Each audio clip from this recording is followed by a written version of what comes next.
Ito yung biscuit guys, and then syempre papakainin lang natin. Tungo muna, tungo. Oh, very good. Good job, good job. Lah, nalaglag. Kunin mo. So para mapatungo mo sila, dapat yung pagkain ka. Kapag wala kang pagkain, hindi mo sila mapapabaw.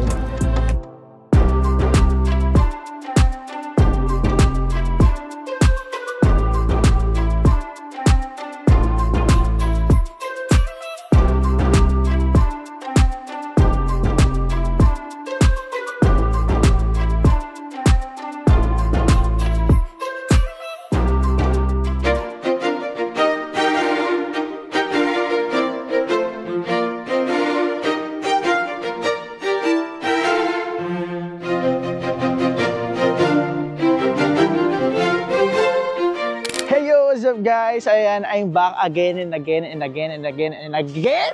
So ayan guys, muli tayo nagbabalik, and syempre di ko alam kung paano to ipapaliwanag sa inyo, but ayan, tingnan nyo, look at me. Baka haggard ako dyan kasi wala pa kami talagang ayos. Kasi extend lang kasi to guys, nag-extend na kami. Dapat January 2 kami uuwi, pero nag-extend nga. So January 6 na kami uuwi. Anyway guys, nandito na nga kami sa Osaka Castle. And syempre ngayon, i-share ko sa inyo kung paano nga ba kami nakapunta dito sa Osaka Castle. Ayan guys, galing kasi kami Nipponbashi. And then dun kami naka-check-in. And ayun, nag-walk lang kami ng 30 minutes to Tanimachi 9 Home Station. And then ayun, pagkadating namin ng Home Station, bumaba lang kami doon sa Tanimachi Line, and then doon sa 4, Tanimachi Line 4, and then ayan, nag-walk na lang kami papunta dito sa Osaka Castle. So ayan, sana magets nyo, but eto siya guys. Hindi ko na to papatagalin guys. Ngayon i-explore natin ang Osaka Castle, at isa to sa mga sikat at pinipilahan talaga dito na tourist destination sa Japan, dahil ito ay isa daw talaga sa pinakamatagal na castle at pinakamagandang castle dito sa buong Japan. And ayun yung pagkakanood ko sa TikTok eh. So, let's go watch this.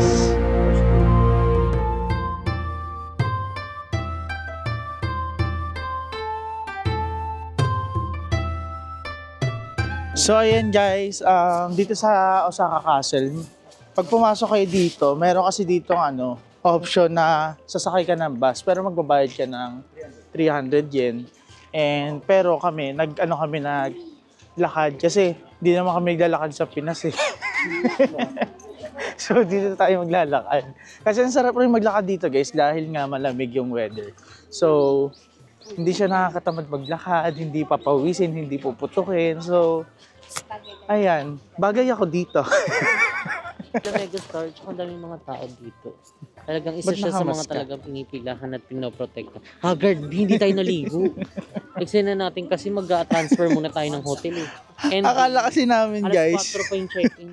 akala namin magta-transfer na. Ang galing. Galing niya guys. May corgi. Oh, cute.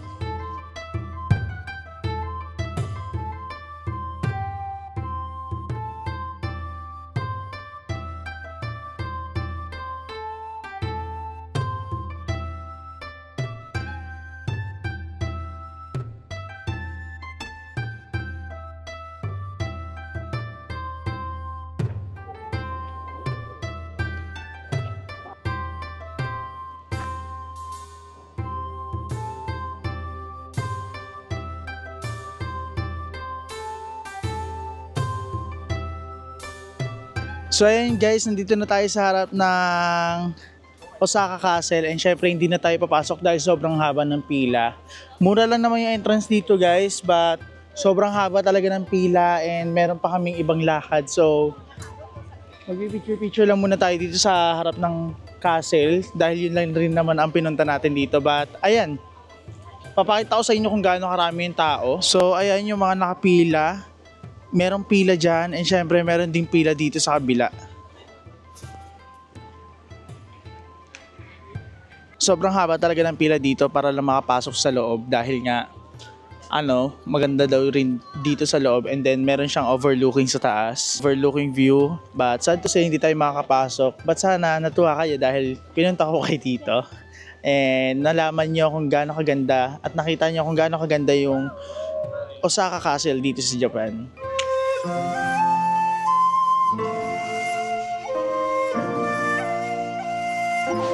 So dati pinapangarap ko lang makapunta sa mga ganito guys. And ayan, napupunta ko na yung mga nakikita ko sa online. And syempre, always mag-thank you sa Jasmine dahil hindi naman ito magiging possible kung di dahil sa Jasmine. So, grabe. Ang saya makakita ng mga nakikita ko lang online. At akala ko hindi ko mapupuntahan but unexpected, may mga nangyayaring maganda. And ayun, sobrang blessed, sobrang grateful and thankful. Grabe, ang ganda ng White Castle. I mean, ang Osaka Castle. Sobrang ganda. Hindi ko alam kung saan yung next natin, but ayan, samahan nyo na lang ako sa susunod nating pupuntahan.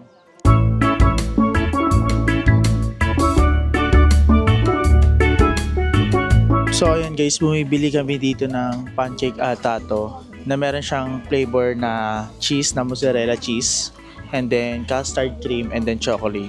Order kami ng 2 cheese and then custard cream. Alam ko meron na ito sa Pinas but ngayon ko lang siya matitikman andito pa sa Japan. So titikman natin siya guys. And sila Kevin, bumili sila ng barbecue kasi mahaba-habang lakaran pa yung lalakarin namin para makapunta sa pangalawang destination namin. So ayan, balitaan ko kayo kung gaano kasarap.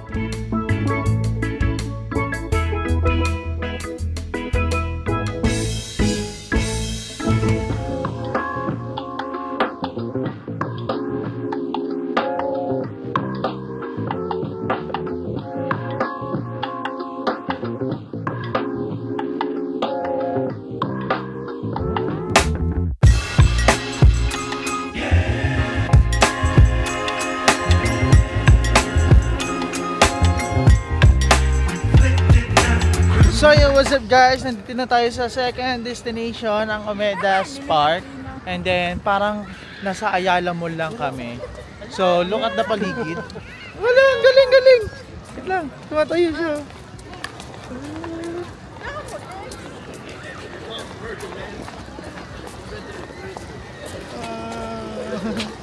Ayan guys, babalikan ko kayo. Nandito nga tayo sa Omeda Park. Omeda Park muna kasi nandito tayo sa park nila. So, ayan, parang nasa Ayala lang kami kung nakita nyo naman. Ayan, ang laki. Tapos yung parang hagdan-hagdan sa Ayala, yung sa dulo.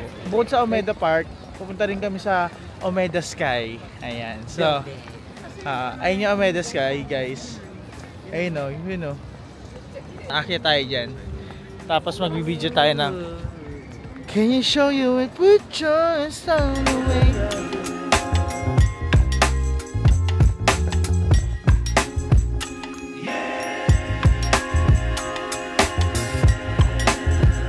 So hello guys, hindi na kami tumuloy sa Omeda Sky dahil sobrang daming pila. I mean mahaba yung pila. At ayun, sobrang lamig rin sa taas. Kasi biglaan lang rin to kung lakad namin. So hindi kami napaghanda ng ng maayos na nga. So ngayon pauwi na kami ulit ng hotel. So we're here guys at Nara Park. And syempre ayan, hindi na tayo nag-intro dahil kay Jessica vlog to. So kung gusto nyo mapanood ang buong vlog about dito sa Nara Park is panoorin nyo sa channel ni Jessica para bongga na. So ako ay kukuha lang ng clip para mapakita sa inyo kung gaano kaganda ang Nara Park. Hinihingil ako kasi nahabol tayo ng deer.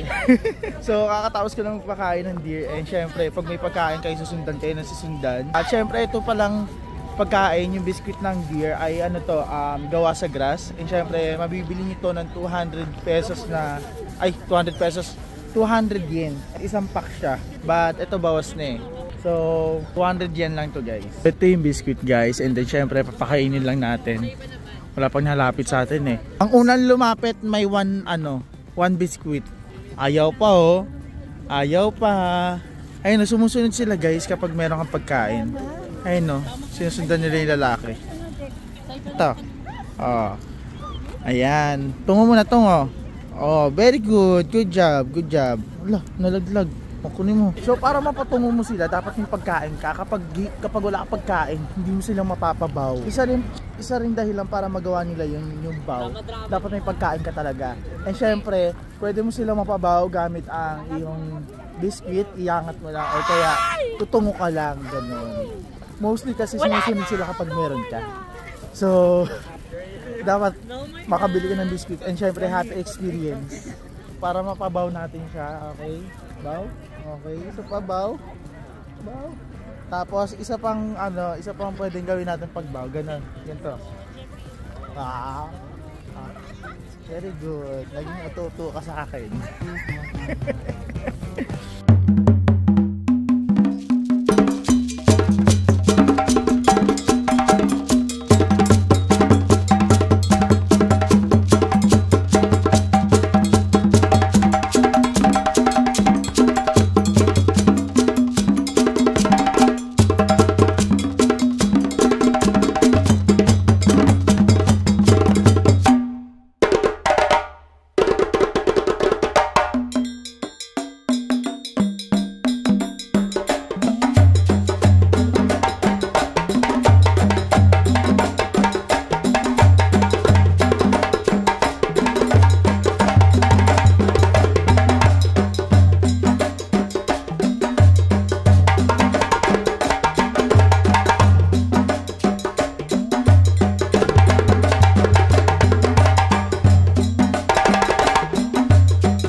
Guys, bumaba na kagad kami, hindi na kami pumalik kagad sa pinakataas kasi nga sobrang daming tao at ang haba ng pila.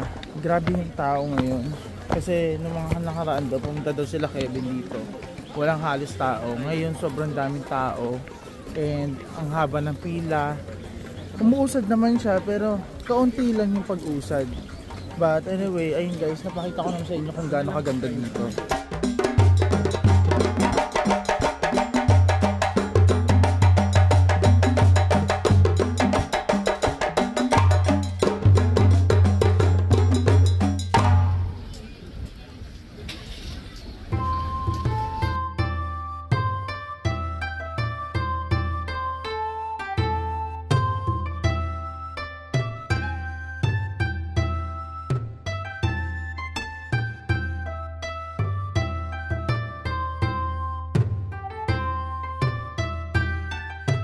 So yun, what's up guys? Ngayon nandito na kami sa third stop and then third tour na to. I mean third location. So kanina nagdaan na namin yung mahabang river and hindi ko siya nakuhaan, but ngayon nandito kami sa may loob ng village na kung saan may bayad. So dito ipapunta kami sa isang garden na maganda and tignan natin kung gaano ba talaga kaganda doon dahil nakita ko sa Google. Sinerch ko, ang ganda and full of green, so ganda mag picture doon. Ngayon naglalakad na lang tayo para makapunta doon. Dalawa kasi ito guys, yung isa may bayad, yung isa wala. So pag pupunta ka dito sa may bayad, 500 yen, and doon sa may isa didiretsuhin mo, walang bayad, sa labas yun. So parehas lang rin naman ang paglalabasan, parehas lang rin ang pupuntahan, but ayun, dito sa loob marami kang makikitang magaganda. Dun sa labas, yung labas lang mismo. So, ayan, nagbayad dito ng 500 yen per each.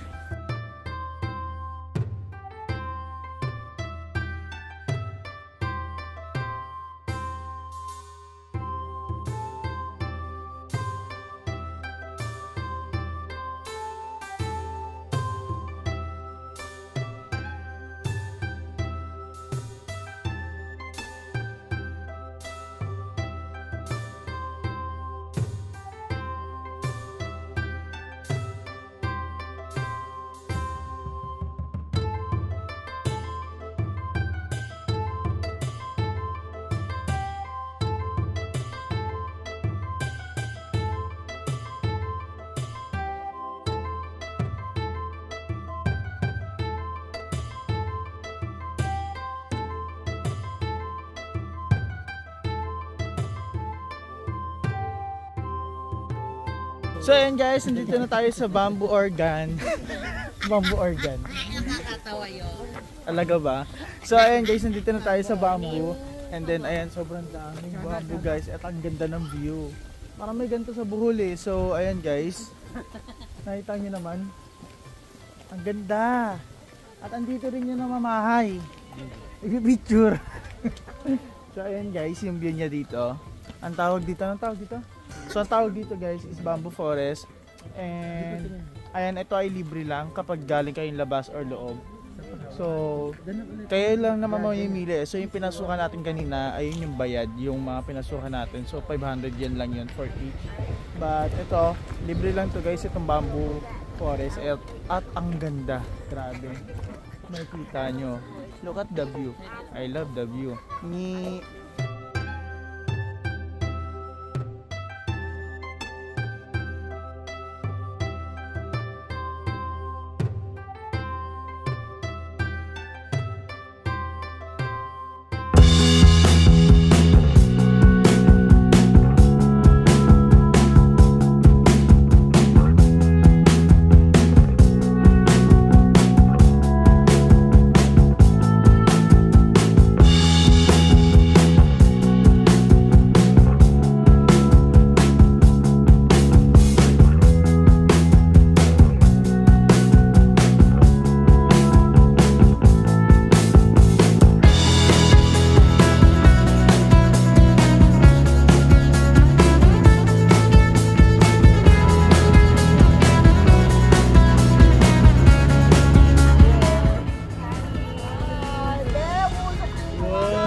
So, doon kasi sa Tokyo at saka sa Osaka, walang ganito, diba?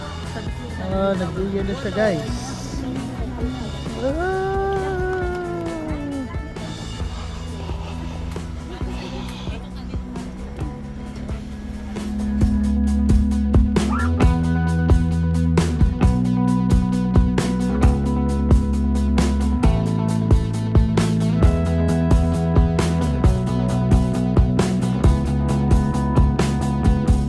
What's up guys, nandito na nga tayo sa Sapporo and syempre ayan, nakita nyo naman ang ating paligid dahil nasa Sapporo na tayo. Malamang yung mga dadaanan natin ay nagyayelo na, ayan, diba? So ito ang bukod tanging part ng Japan na nagyayelo and never ata siya hindi nagyelo, ganun, basta nag-gets nyo yun. So ito yung part na always nagyayelo. So ito ang Sapporo and Hokkaido.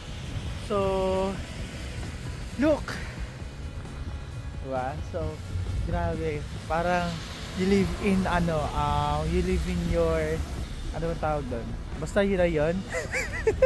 So pagsalita kasi ng lamig, nilalamig na ako, tapos nagmamanhid yung kamay ko dahil.